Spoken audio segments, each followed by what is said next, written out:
नमस्कार, मैं हूं आशुतोष और आप देख रहे हैं एमपी राउंड अप। पिछले दिनों इंडिया टुडे ने सी वोटर के साथ मिलकर मूड ऑफ द नेशन नाम से एक सर्वे किया। इस सर्वे में पूरे देश के सभी लोकसभा क्षेत्र से के लोगों के साथ बातचीत हुई, उनसे राय जानी गई कि अगर आज चुनाव हुए तो किसको कितनी सीटें मिलेंगी, जनता किसके पक्ष में जाएगी।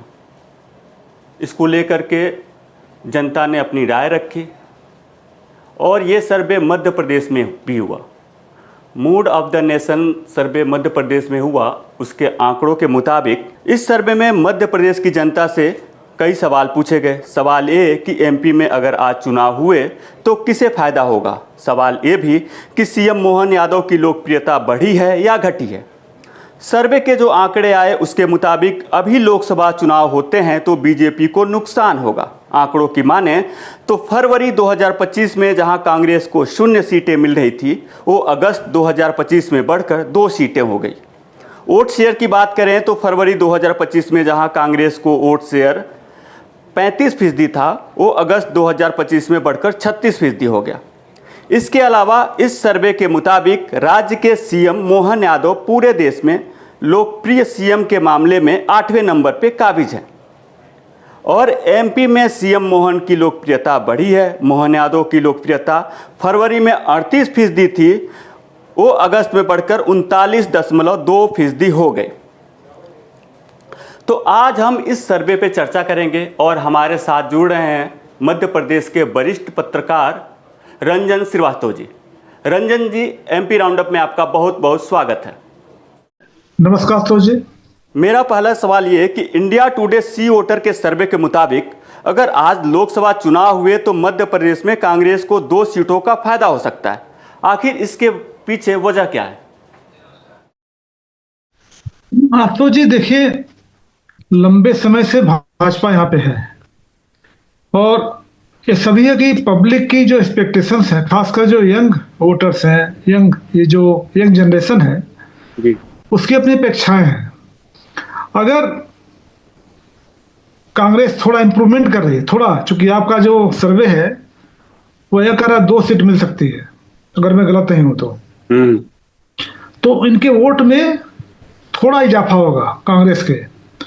लेकिन मूल प्रश्न अभी यही है कि जून में कांग्रेस के पूर्व प्रेसिडेंट, वर्तमान में नेता प्रतिपक्ष लोकसभा में राहुल गांधी मध्य प्रदेश में आए थे और उन्होंने कहा कि हम संगठन सृजन अभियान शुरू कर रहे हैं और उसकी शुरुआत जो है वो होगी जो जिलाध्यक्षों से।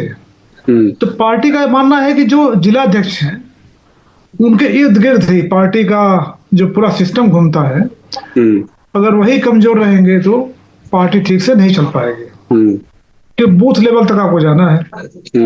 तो जो आपका सवाल है, फिर उस पर आता हूं मैं कि एक तो पार्टी को अगर 2 सीट मिल रही है तो ऐसा नहीं कि पार्टी ने बहुत मजबूत कर लिया अपने आप को। लेकिन ये सर्वे जो अगस्त के लिए है, अभी तो चुनाव 2029 में होने वाले हैं।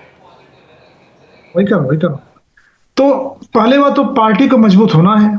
कांग्रेस को होता 2 का 4 भी हो सकता होगा, 0 भी हो जाए, ठीक है। जहां तक भाजपा का मामला है तो जो भाजपा पिछले जहां पे खड़ी थी वो लोकसभा को मैं जहां तक मानता हूं कांग्रेस ने बहुत कुछ मिरेकल नहीं किया है इस बीच में।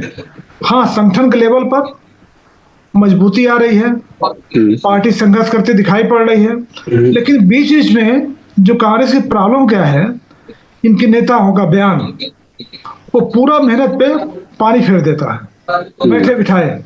जैसे भी दिग्विजय सिंह का बयान आ गया, उनको काउंटर करने के लिए कमलनाथ को लोग हमें बोलना जरूरी है, अगर हम नहीं बोले तो छोटे नेता हो जाएंगे। दर्शकों को मैं बता दूं कि एमपी तक के पॉडकास्ट में ही ये सब कुछ मतलब हुई थी, ये सब चीज़ें हुई थी जब दिग्विजय वो बहुत ही विस्फोटक था। दिग्विजय सिंह से पूछा गया कि आखिर उन्होंने सीधे सीधे पूरा ठीकरा फोड़ दिया था कमलनाथ के ऊपर। जी, उन्होंने ठीकरा नहीं फोड़ा ही केवल आशुतोष जी, उन्होंने एक और चीज कहा, अगर आप ध्यान दीजिए, उन्होंने सरकार बनाने का श्रेय भी ले लिया। उन्होंने कहा, उसी इंटरव्यू में है, शायद पहला दूसरा क्वेश्चन था कि नर्मदा परिक्रमा के बारे में तो उन्होंने कहा कि हमने पूरा नर्मदा परिक्रमा किया जिसमें करीब 113-14 सीट आती हैं, ठीक है, उसके बाद सरकार बनी। तो उन्होंने बिना कुछ बोले बोल दिया कि हम नर्मदा परिक्रमा नहीं करते, सरकार नहीं बनती। तो ये तो श्रेय दिया उन्होंने, और सरकार गिराने का ठिकरा फोड़ दिया कमलनाथ पर। उन्होंने बोला, फिर जूते पटवारी का बयान आ गया, महिलाओं को लेकर के, शराबबंदी को लेकर के, शराब को लेकर के। भाई अगर मान लीजिए, देखिए ये फैक्ट है और स्टैट्स है, स्टैट्स है कि महिलाएं शराब पीती कोई अजूबा नहीं है। महिलाएं भी तो मनुष्य है ना, वो भी तो, उनका भी तो बॉडी है, वो भी तो, उनका भी तो शरीर है। तो अगर महिलाएं शराब पी रही कहीं पे, तो ऐसा नहीं कि कोई मंगल ग्रह से आ गया हो, लेकिन वो कुछ परसेंटेज है उनका, हर स्टेट का अलग अलग है, वेरी करता है। तो आपने कहा कि मध्य प्रदेश में महिलाएं ज्यादा शराब पीती हैं, तो जब सोशल मीडिया का जमाना है, आपको कॉन्टेक्स्ट समझाने का टाइम नहीं है। विपक्षी तो बैठा हुआ है आपके सेंटेंस को उठाने के लिए, एक सिलेक्टिव चीज लेकर के, और हुआ क्या, उन्होंने महिलाओं के खिलाफ बोल दिया। पिछले दिनों धाकर समाज को लेकर भी बोल दिया, उसको लेकर के विरोध प्रदर्शन हुआ और काले झंडे दिखाए गए रतलाम में। जी, तो भाजपा काम आसान हो जाता है। तो आपने कहा जो पिछला चुनाव हुआ था जी, अब चुनाव में जो आपका सर्वे है, जिसपे आपका सवाल डिपेंड करता है, जो ओरिजिनेट हो रहा है, वो यही है कि अगर कांग्रेस ऐसी गलतियां करती रहेंगी, पार्टी मजबूत नहीं होगी, तो देखिए मैंने जो शुरू में बोला था आशुतोष जी, पब्लिक एक्सपेक्टेशंस है, कोई भी सरकार 100% पूरा नहीं कर सकती है। अभी जो गवर्नमेंट के पास सबसे बड़ा अस्त्र है, ब्रह्मास्त्र है, अभी भी लाडली लक्ष्मी, लाडली बहना है। लाडली बहना के अलावा कोई नई स्कीम आ गई हो धरती के, मतलब धरातल पर कोई बड़ी चीजों का ऐसा नहीं है। तो बीजेपी स्टेटस को में है अभी भी। लाडली बहना पिछले सरकार में आया था, मतलब शिवराज सिंह चौहान लाए थे, तो नई सरकार से एक्सपेक्टेशन है। लेकिन अगर कांग्रेस ऐसी गलती करती रहेगी, तो मुझे लगता है जो 2 सीट का सर्वे आपका है वो भी नहीं होगा। क्योंकि लाडली बहना तो मोहन यादव जी बोल ही रहे हैं, मोहन यादव सीएम बोल रहे हैं कि लाडली बहना योजना का जो पैसे बढ़ा देंगे चुनाव के पहले तक, हाँ वो 3000 कर देंगे ये लोग जी। तो मेरा ये अगला सवाल है कि क्या जो ये सर्वे है इंडिया टुडे सी वोटर का, तो जो कांग्रेस को जो फायदा हो रहा है, होता दिख रहा है, तो क्या वो राहुल गांधी की सक्रियता की वजह से है, या मध्य प्रदेश का जो नेतृत्व है, जीतू पटवारी, उमंग सिंगार, उसकी वजह से ये फायदा होता दिख रहा है मध्य प्रदेश में? आशुतोष जी, मेरा मानना है, और मैं देखता भी हूं, अगर आपका पार्टी कोई पार्टी हो, अगर केंद्र में आप मजबूत हैं, तो स्टेट यूनिट अपने आप में मजबूत हो जाती है। अनटिल अनलेस कोई ऐसा चमत्कारिक नेतृत्व आपका स्टेट में नहीं है, तो जैसे आंध्रा का अच्छा काम हुआ, कांग्रेस ने किया, कर्नाटक में भी अच्छे नेता आपके हैं, इसलिए आपको फल मिल गया। लेकिन अभी केंद्र में पार्टी कमजोर है। अब दूसरा उसका पॉइंट जो मेरा था कि क्या ऐसे नेता मध्य प्रदेश में हैं जो चमत्कारिक रूप से पार्टी को वापस ला सकते हैं, या ऐसा कुछ काम कर रहे हैं? तो इसका जवाब आपके सामने है। नेता हैं, काफी नेता हैं, अच्छे नेता हैं, जनाधार भी है, ऐसा नहीं है, लेकिन ऐसा कोई मिरेकल नहीं कर रहे हैं वो कि पार्टी में संजीवनी फूंक दे वो, या कोई पूरे प्रदेश में दौरा करने निकल गया हो, जनता के मुद्दे उठा रहा हो, संघर्ष कर रहा हो। जो भी है जीतू पटवारी कर रहे हैं फिलहाल, क्योंकि उनको पार्टी से मैंडेट मिला हुआ है। लेकिन उनको छोड़ दीजिए तो गुटबाजी अभी भी सामने दिख रही है। क्योंकि कांग्रेस में यहाँ दिक्कत क्या है कि हर आदमी सोचता है कि हम क्यों करें, क्योंकि नेता तो किसी और को बनाया गया है। अगर पार्टी आती है सीएम वो बनेंगे, और होता है कि ना पार्टी आती ना सीएम कोई बनता है, कोई भी नहीं बनता। तो दिक्कत वो है। तो चलिए पे आगे हम बात करते हैं बीजेपी को लेकर के। सर्वे में बीजेपी को फिलहाल बहुत ज़्यादा नुकसान नहीं है, 2 सीटों का हालांकि नुकसान सर्वे दिखा रहा है, लेकिन सीएम मोहन यादव की लोकप्रियता बढ़ती जा रही है। आखिर इसके पीछे वजह क्या है? तो आपके सवाल के 2 पॉइंट हैं, एक तो सर्वे भी है। तो अभी चुनाव में बहुत देर है। अगर नॉर्मल सिचुएशन में चुनाव होता है तो कोई मिड टर्म पोल नहीं होता, तो अभी तो कोई ऐसी आशंका दिख नहीं रही। 2028 में और 2029 में, जी अभी तो लंबा समय है। लेकिन जैसे उठापटक चल रहा है बहुत सारा सेंटर में, चूंकि सरकार बैसाखी पर है, नीतीश कुमार का एटीट्यूड क्या होगा बाद में, चंद्रबाबू नायडू का बिहेवियर क्या होगा। ये दोनों ऐसे नेता हैं जिनको प्रेडिक्ट करना मुश्किल है। हम्म, तो फिलहाल तो मान के चलते हैं कि मिड टर्म पोल नहीं होगा। हम्म, तो अगर मिड टर्म पोल नहीं होता है तो कोई भी सर्वे अभी जरा सा थोड़ी जल्दी है अगर देखा जाए। मतलब मूड ऑफ द नेशन या मूड ऑफ द स्टेट जाने के लिए ठीक है, और सर्वे होते रहना चाहिए। हम्म, तो आने वाले 3 साल में, 3.5 साल में क्या सिचुएशन होगा अभी से कहना मुश्किल है। अच्छा भी हो सकता है, बुरा भी हो सकता है। अब दूसरे पॉइंट पे आता हूँ, आशुतोष जी, जो आपने मोहन यादव जी की बात की। हम्म, जब शुरू में आए थे मोहन यादव, तो जाहिर कोई भी आदमी अगर पहली बार सीएम बनेगा, भले मंत्री रहा हो, तो उसको सीखने में टाइम लगता है। हम्म, तो जो पहला उनका फेज था, वो मैंने देखा कि वो शिवराज सिंह चौहान के साए से बाहर निकलने की कोशिश कर रहे थे वो। हम्म, क्योंकि सब हर जगह शिवराज सिंह चौहान ने जो किया था, एक तो लंबा उनका कार्यकाल रहा है, तो ये सबके मन में था, उन लोगों की निगाह थी क्या उनका जो एक बड़ा लार्जर देन कैनवास जो उनकी इमेज हो गई थी शिवराज सिंह चौहान की, उसके अंदर रह के काम करते हैं, अंतर्गत काम करते हैं मोहन यादव, या उससे बाहर निकलने की कोशिश करते हैं। तो जो इमेज दिखी है, बाहर निकलने की कोशिश कर रहे हैं। कुछ डिसीजन ऐसे हुए लगातार ब्यूरोक्रेसी को लेकर के। उन्होंने जो त्वरित डिसीजन लिया, कटने का मुद्दा था, दतिया का मुद्दा था, अधिकारी हटाए उन्होंने तुरंत, ऐसे कई एक्शन लिए हैं। तो उससे प्रशासन में थोड़ा चुस्ती आई है, दिखने लगा है, इसलिए उनके इमेज में बढ़ोतरी दिख रही है। दूसरा, उनकी उन्होंने अपने आप को एक हिंदूवादी नेता के रूप में आगे बढ़ाने की कोशिश की है। थर्ड यह है कि जो पिछले सरकार में ऐसा नहीं हुआ, ऐसा नहीं बोल सकते, लेकिन उन्होंने जो इन्वेस्टमेंट को लेकर के जो रीजनल एक कॉन्क्लेव कर रहे हैं, ये बड़ा अच्छा प्रयास है।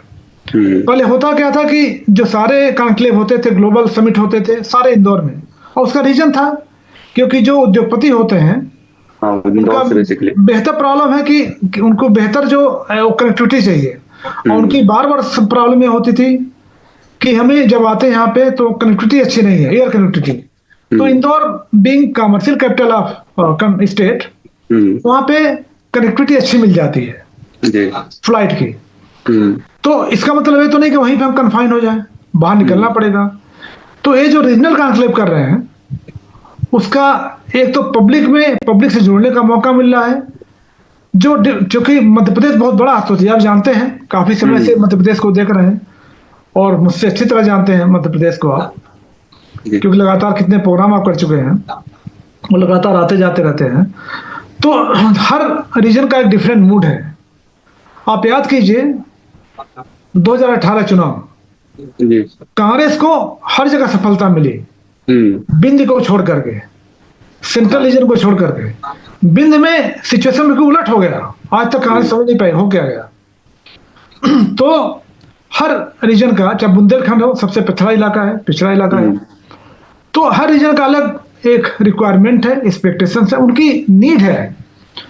तो जब रीजनल आप इन्वेस्टर्स मीट करते हैं, तो वहां पर जाके जो उद्योगपति हैं, जो पॉसिबल या पोटेंशियल इन्वेस्टर्स हैं, उनको जगह देखने का मौका मिलता है, लोगों को समझने का मौका मिलता है, फिर सोचते हैं कि आना नहीं आना, बात की बात है। तो ये जो उन्होंने प्रयास किया है right from day one, Mohan Yadav ने, एक अच्छा प्रयास मानता हूं। उसका रिजल्ट 5% आएगा, 10% आएगा, 20 आएगा, 50 आएगा, ये बात की बात है। 5 भी आता तो मैं अच्छा मानता हूं, बुरा नहीं मानता हूं, शुरुआत तो हुई। तो दूसरा त्वरित निर्णय उनको हिंदुवादी नेता के रूप में अपनी इमेज को आगे बढ़ाना, और थर्ड है इन्वेस्टमेंट को लेकर के उनका कंसर्न। हमको लगता है कि उनका जो कद है थोड़ा बढ़ा ही है, घटा नहीं है उससे। चलिए अब बात करते हैं वोट चोरी के मुद्दे को लेकर के। ये बहुत मतलब कांग्रेस लगातार आरोप लगा रही है, मध्य प्रदेश में जीतू पटवारी इसको लेकर के शहर जाके आंदोलन कर रहे हैं। तो क्या जो वोट चोरी का आरोप कांग्रेस लगा रही है, इससे जनता कांग्रेस के पक्ष में जाएगी? हाँ देखिए आशुतोष जी, एक चीज बताओ आपको, मुद्दा तो है, लेकिन जैसे राहुल गांधी ने नेशनल लेवल पर उसको एस्टेब्लिश किया है, और मध्य प्रदेश का बार बार नाम भी ले रहे हैं वो, तो तो अगर मध्य प्रदेश को मानते हैं कि वोट चोरी हुआ है, उसको स्टेब्लिश भी करना पड़ेगा आपको। भाई कर्नाटक का मान लिया आपने, आपने कहा कि जो पूरे देश में 76 लोकसभा सीट हैं जहां गड़बड़ हुई है, तो क्या उसमें कोई मध्य प्रदेश का सीट है? अभी ऐसा कोई जिक्र आया नहीं है। तो जब मध्य प्रदेश में वोट चोरी अगर नहीं हुआ है तो ऐसा मुद्दा कैसे बनेगा? ये ठीक है, नेशनल पर्सपेक्टिव में उसको मुद्दा बना सकते हैं, लेकिन लोकसभा के कॉन्टेक्स्ट में या विधानसभा कॉन्टेक्स्ट में आपको कुछ ना कुछ दिखाना पड़ेगा यहाँ पे कि हाँ, बिंद में उस दिन जो बिंद में पिछली बार ऐसा हुआ, एक गड़बड़ हुआ था। मेरा मानना है कि कांग्रेस के नेता यहाँ पे थोड़ा अगर है तो चुप कर गए। जीतू दूसरी बात, लेकिन जीतू पटवारी तो लगातार आंदोलन कर रहे हैं इसको लेकर के, तो कोई प्रूफ होगा उनके पास, तभी तो आंदोलन कर रहे हैं वो। तो राहुल गांधी ने तो दिखा दिया, इनको भी दिखाना चाहिए। और देखिए, मेरा मानना है आशुतोष जी, हम लोग वोट दशकों से देखते आए हैं चुनाव, वोट में घटाना बढ़ाना मैनेजमेंट करना हर पार्टी करती है, ऐसा नहीं कांग्रेस नहीं करती है, नहीं करती रही होगी, ठीक है, आगे नहीं करेगी। लेकिन जो राहुल गांधी ने दिखाया वो कन्विंसिंग दो वजह से हुआ।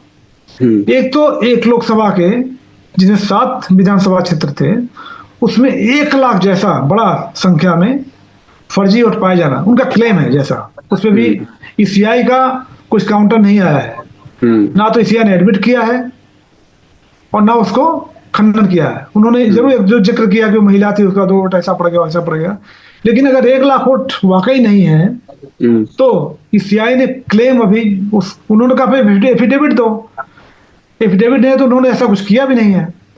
तो दूसरी बात उसमें क्या थी कि 6 विधानसभा क्षेत्र में कांग्रेस जीत रही थी, और इस 1 लाख का जो नंबर आ रहा है उसके अगर वोट पड़े होंगे तो भाजपा जीत जाती है। तो इसलिए जो कर्नाटक का एग्जाम्पल दिखाया उन्होंने वो ज्यादा कन्विंसिंग लगा। तो मुझे लगता है अगर जीतू पटवारी को या कमलनाथ को या दिग्विजय सिंह को लगता है हाँ वोट चोरी हुआ है, तो कुछ तो ऐसा सैंपल देना पड़ेगा।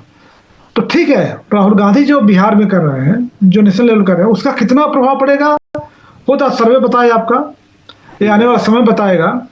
लेकिन वोट चोरी के मुद्दे को इफेक्टिव तरीके से आपको मध्य प्रदेश में स्टेब्लिश करना है तो आपको बताना पड़ेगा कि हाँ 2018 में ऐसा हुआ था, भले आप 1-2 सैंपल दिखा, और 2023 में ऐसा हुआ था, क्योंकि राहुल गांधी बार बार कर 2023 में चुनाव जीत रहे थे, यहाँ पे हार गए।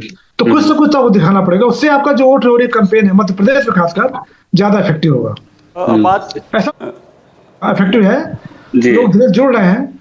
लेकिन अगर जो मैंने आपको शुरू में बयान वाली बात की, ऐसे बयान आते रहेंगे तो सारे किए कराए पानी फिर जाएगा। जी, अब बात करते हैं गुटबाजी को लेकर के, जैसा कि आपने पहले भी जिक्र किया था। तो अभी जिला अध्यक्षों की जो नियुक्ति हुई है मध्य प्रदेश में कांग्रेस की, उसको लेके बहुत सारे विवाद हो रहे हैं, लोग आ रहे हैं वहाँ पे भोपाल में पीसीसी दफ्तर के बाहर प्रोटेस्ट कर रहे हैं। तो आखिर ये इन विवादों को कैसे सुलझाएंगे जीतू पटवारी? और अगर ऐसे गुटबाजी चलती रहेगी तो फिर कांग्रेस मजबूत कैसे होगी मध्य प्रदेश में? नहीं, देखिए, कांग्रेस में तो गुटबाजी या कोई पार्टी हो, मतलब भाजपा में दिखता नहीं है ना, भाजपा में गुटबाजी नहीं है। भाजपा में चूंकि संघ का एक डंडा रहता है अनुशासन का, तो दिखता नहीं है, ठीक है। वहां पे जो महासचिव हैं, जनरल सेक्रेटरी हैं, महामंत्री हैं संगठन के, जो आरएसएस से आते हैं, इसलिए बैठाया जाता है। और पहले भी ऐसा नहीं गुटबाजी नहीं होती रही है। कैलाश जोशी जी जो कि अब नहीं रहे, सुंदरलाल पटवा जी नहीं रहे, मुझे लगता था अक्सर चुनाव के समय तो होता ही होता था। तो होता क्या था, इन लोगों को वहां पे भाजपा ऑफिस बैठा दिया जाता था। तो चूंकि इतना बड़ा इमेज था इन लोगों का, इतनी बड़ी इमेज थी, तो छोटे मोटे चीजें दब जाते थे। जहां तक कांग्रेस का मामला है, ऐसा नहीं कांग्रेस में भाजपा में नहीं या कांग्रेस में नहीं, सारी पार्टी में गुटबाजी होती ही है, नंबर 1। नंबर 2, अगर गुटबाजी अगर है किस लेवल पे है और उसकी टाइमिंग क्या है, टाइमिंग क्या है। अभी वोट चोरी का, जैसा आपने कहा, वोट चोरी का मुद्दा बहुत बड़ा मुद्दा है, पूरे देश में बड़ा मुद्दा बनता जा रहा है, बिहार में बड़ा मुद्दा है, आप इग्नोर नहीं कर सकते हैं। ठीक, भाजपा कुछ भी कहे। तो जब वोट चोरी का मुद्दा चल रहा है तो ठीक है, आपका तो क्रेडिट जाता है। कोई अगर हम भी अगर रिपोर्टर हैं, अगर दिग्विजय सिंह का इंटरव्यू लेने आते हैं तो मुझे अच्छा लगेगा ऐसी कोई बात बोले जिससे मेरा इंटरव्यू अच्छा बन जाए। तो मेरे को श्रेय जाता आपको, आपने अच्छा इंटरव्यू लिया। लेकिन क्या दिग्विजय सिंह को इस बात को बोलने की जरूरत थी